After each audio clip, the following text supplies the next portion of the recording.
Hello, my name is Kim. I'm an artist and my goal is to help people learn to paint in a fun and approachable way. Today we're going to paint this magical city scene that absolutely anyone can create in just a handful of simple steps. With that, let's dive right into it. To start, I've added some light blue and some pink to my canvas, and then I'm going to use a brush to blend the two colors together. I'm going to be using these neat wooden circular canvases I found at the dollar store today, but you can use a regular canvas and it'll work just as well. Either you can add a black frame at the very end and keep the circular shape of the painting, or you can just extend the painting to fit the frame that you're using. Regardless, this first step of adding the background colors and blending them together will be the same. I'm just going to make sure I'm going to do this twice for myself because the wooden canvas sucked up a lot of my paint and I want it to be a little bit more vibrant, so I'm going to repeat this step once over.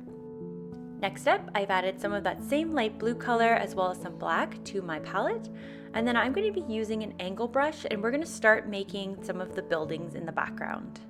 So I'm going to use this angle brush to help create me the sharp lines of the buildings, and I'm going to mix the black and blue together so that we can create the buildings farthest from us first in the background, and then I'm going to gradually increase the amount of black on my brush so that we can create the buildings closer to the foreground. This will help create some easy depth to our painting.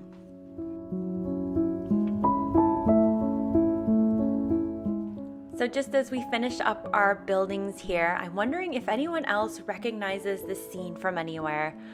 This has been a scene that has stuck in my memory since childhood. It's from the TV series Sailor Moon, and I just remember this pan of Neo Tokyo and how magical the city felt. And I'd love to know if you're a Sailor Moon fan as well, if you recognize this scene, or if you watched the show when you're younger. So definitely let me know.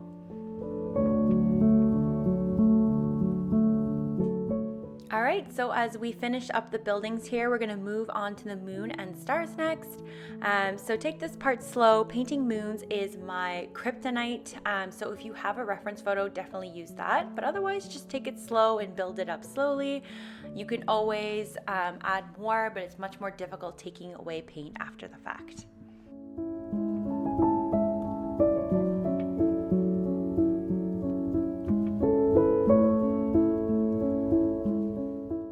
Alright, and as you finish up your moon, we're going to move on to the stars. So I'm going to paint in a few larger, brighter stars, and then I'm going to hold the brush perpendicular to the surface of the canvas, and I'm just going to add some more stars up above the top of the painting, and I'm going to try to keep them in more of a arc or semicircular shape, just to emphasize the shape of the canvas I'm using because it's unique. But of course, if you're using a square or a rectangular canvas, then feel free to pick your own pattern.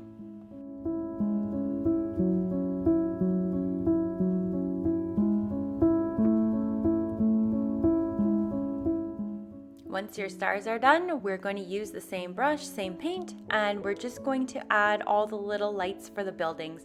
So I'm going to keep this to the shapes I created in the beginning, so meaning that I want the lights to reflect the shapes. So I want like the lights that are facing us to look more straight on, but the lights on the side of the building, I'm going to paint them at a bit more of an angle, just to emphasize the geometry of the buildings. I'm also going to try to vary the shapes a little bit of each building, just respecting the fact that they all have different windows and they have different layouts, and so I want there to be a little bit of variation without going quite overboard here. Remember that it's still far in the distance, so you don't have to be too detailed here.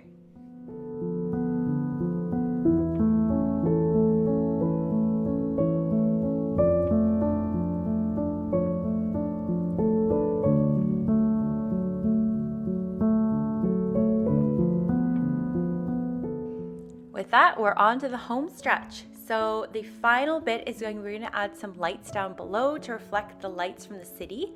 So what I'm going to do is I've added some white, some pink, and some light yellow to my palette. And I've watered down the paint quite a bit. So you'll notice like I'm dipping into the paint and then pushing it off the side where I've added quite a bit of water. This is because I want it to be a little bit translucent. So I know we're painting with acrylics and not watercolors, but you can get a little bit of that effect if you water down your acrylics. So you'll notice that's a little bit translucent because I want a little bit of the background to show through, but I just want to emphasize the fact that the city lights are shining down below in the bottom part of our painting. So I'm going to alternate between the 3 of those colors and continue to paint different circles of different shapes and different sizes until I'm satisfied.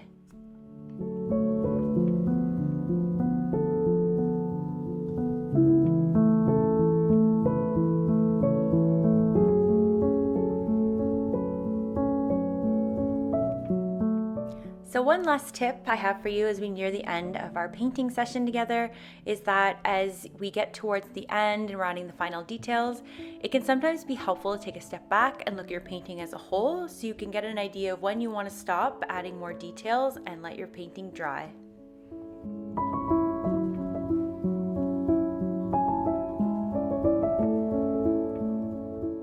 All right, and we're finished.